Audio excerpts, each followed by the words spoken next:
बाप ने हमें नहीं खिलाया, हमारी अम्मी ने हमें नहीं खिलाया, हमने खुद नहीं खाया। वो रज़्ज़ाक़ है, रज़्ज़ाक़ जो हमें खिलाता है। वरना आप ये ना समझें कि मेरी दौलत के बल पे मैं खाता हूं। याद रखो, अगर दौलत के बल पे इंसान खाता है तो मैंने करोड़पति लोगों को सिर्फ दाल रोटी खाते देखा। पूछा, भाईजान दाल रोटी क्यों खा रहे हो करोड़पति होने के बाद? तो कहा, मौलाना डॉक्टर ने परहेज करने के लिए कहा और इसलिए मैं दाल रोटी पे इक्तिफा कर रहा हूं। मैंने कहा, मेरे अल्लाह की शान है, अगर वो किसी गरीब को कीमती ग़िज़ाएं खिलाना चाहे तो वो खिलाता है, और किसी करोड़पति को जिसका बैंक बैलेंस अरबों खरबों में हो, अगर उसको न खिलाना चाहे तो डॉक्टर का बहाना बनाकर इंसान दाल रोटी खाता नजर आता है। तो अब याद रखना, दौलत के बल पर अच्छे खाने नहीं खाते, बल्कि खुदा के फजल से अच्छे खाने खाते हो। अब मुझे बताओ, अल्लाह अकबर, जो खुदा अच्छा पहना रहा है, जो अच्छा खिला रहा है, जो सुकून की नींद दे रहा है, मालूम है तुम्हें, अल्लाह अकबर, करोड़ों रुपए खर्च करके भी तुम सुकून की नींद नहीं खरीद सकते। अगर दौलत को सब कुछ समझते हो, अपने बाजू की कमाई को सब कुछ समझते हो, तो सुन लो, दौलत के बलबूते पर नरम गद्दे तो खरीद सकते हो, दौलत के बलबूते पर सुकून की नींद नहीं खरीद सकते। जा करके देखो, बड़े बड़े लीडरों की जिंदगी, बड़े बड़े करोड़पतियों की जिंदगी, नींद की 4-4 गोलियां खाते हैं, फिर भी उनको सुकून की नींद नहीं आती। 4-4 बॉडीगार्ड सराहने और पैताने खड़े रहते हैं, फिर भी उनको सुकून की नींद नहीं आती।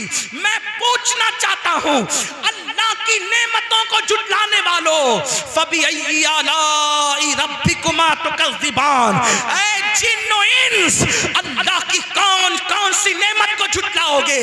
दौलत को सब कुछ समझने वालों, अगर वो तुम्हें पूरी दुनिया की दौलत देकर सुकून की नींद छीन ले, तो वो कौन है जो तुम्हें सुकून की नींद सुला सकता है? लोग करवटें बदलते हैं, रात को तारे गिनते हैं, लोग आकर के शिकायतें करते हैं, मौलाना तावीज दे दो, सब कुछ है मगर सुकून नहीं है, मौलाना कुछ पढ़ के दे दो, सब कुछ है मगर सुकून नहीं है।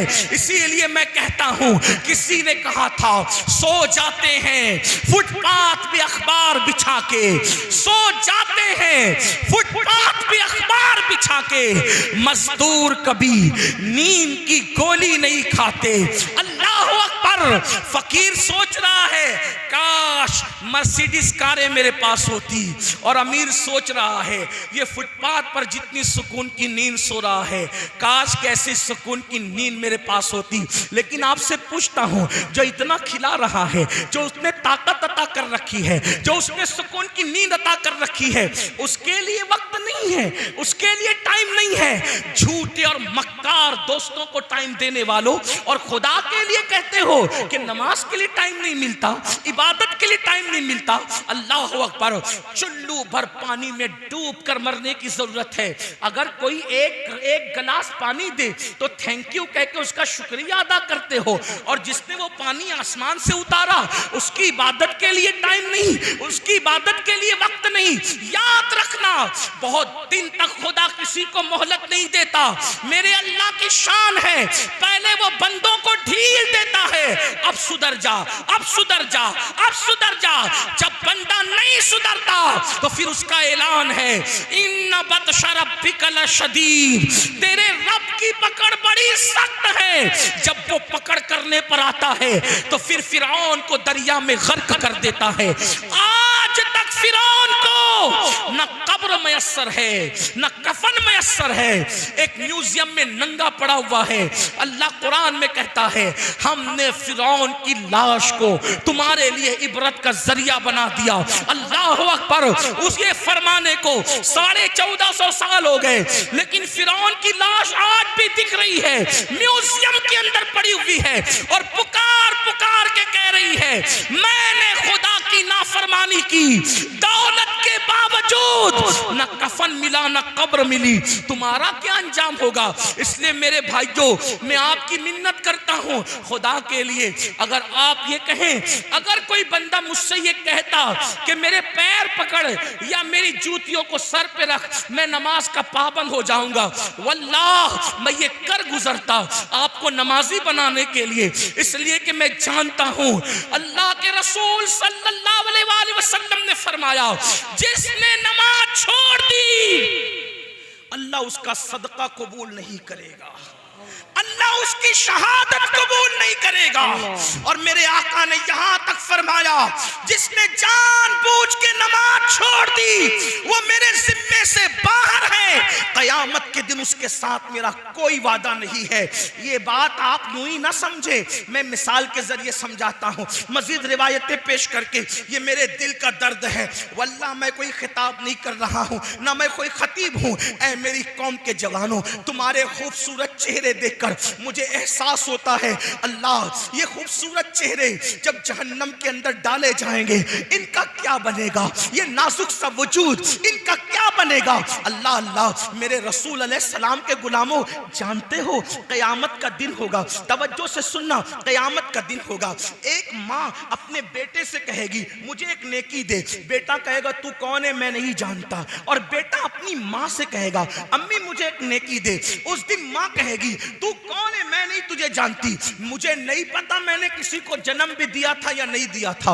वो दिन ऐसा होगा, कुरान कहता है अल अखिल्लाउ यौमइज़िन बादुहुम लिबादिन अदू इल्लल मुत्तकीन, सारे तुम्हारे पक्के दोस्त तुम्हारे दुश्मन हो जाएंगे। कुरान उस दिन के बारे में कहता है कोई दोस्त किसी के काम नहीं आएगा, कोई बेटा किसी बाप के काम नहीं आएगा, कोई बाप किसी बेटे के काम नहीं आएगा।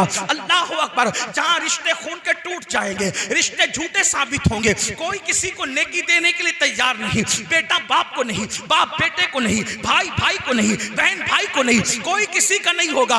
हत्ता कि एक बात आपको बता दूं, ये मेरे उलमा मौजूद है, सच्चे उलमा, अगर मैं कोई गलती करूं तो मेरी इस्लाह करेंगे।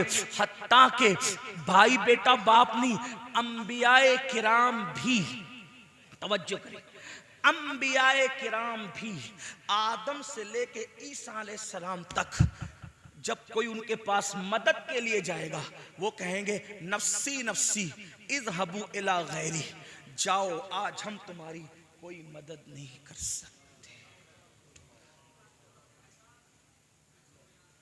क्या तसव्वुर है, मैं तो यही रोना रो रहा हूं आपके सामने।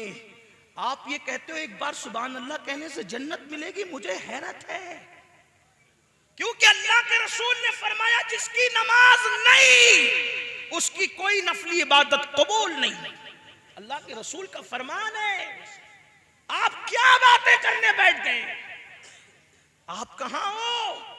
मैं तो 11वीं की 11 देके पका रहा हूं, मैं जन्नत में न जाऊंगा तो कौन जाएगा। अल्लाह के रसूल फरमा रहे जिसकी नमाज नहीं उसकी कोई नफिल इबादत कबूल नहीं। मैं आपको मायूस करने नहीं आया, लेकिन अगर आप सोचते हैं कि रसूमात तुम्हें जन्नत में ले जाएगी तो याद रखना रसूमात बाद में है, पहले फराइज है।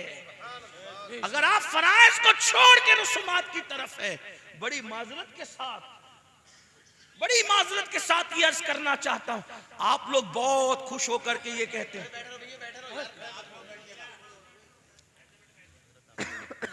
आप लोग बहुत खुश होकर ये कहते हैं, तवज्जो आपकी मेरी तरफ है, हुजूर के फरमान की तरफ है, तवज्जो करें। आप लोग खुश होकर कहते हैं अरे मैंने तो इतने बड़े मौलाना का दामन पकड़ा, मैंने तो ये मौलाना साहब का दामन, ये मुझे जन्नत में ले जाएंगे। आप देख रहे हैं हदीस है ये, जो मैं मुस्लिम शरीफ से इसको पढ़ रहा हूँ आपके साथ, मुस्लिम शरीफ में है, कंजुल माल में है, मजमऊ ज़वाइद में है। क्या अंबियाए किराम भी क्या कहेंगे, हजरत आदम के पास लोग, मशहूर हदीस है, बारे शरीयत में भी इसको हुजूर सदरुश शरिया ने लिखा, इमाम अहले सुन्नत ने उसको फतावा रज़विया शरीफ में, इतनी मशहूर हदीस है कि इसको तकरीबन सब मकातिब फ़िक्र के लोगों ने लिखा। लेकिन आप ज़रा ध्यान तो दें, तवज्जो तो करें, अगर अपनी आखिरत से प्यार है तो तवज्जो करें। सब मिलजुल कर हजरत आदम अलैहिस्सलाम के पास जा कहेंगे आप हमारे अब्बा जी है, आप सब नबियों के बाप है, वलियों के बाप है, सारे सहाबा आपकी औलाद में, सारे अंबिया आपकी औलाद में, ये जो बातें लोग कर सकते करेंगे। हदीस में इतनी तफसील नहीं है, लेकिन आप उसको जितना वाजे कर सकते वाजे करके देख ले कि वो है बाप सबके। हजरत आदम अलैहिस्सलाम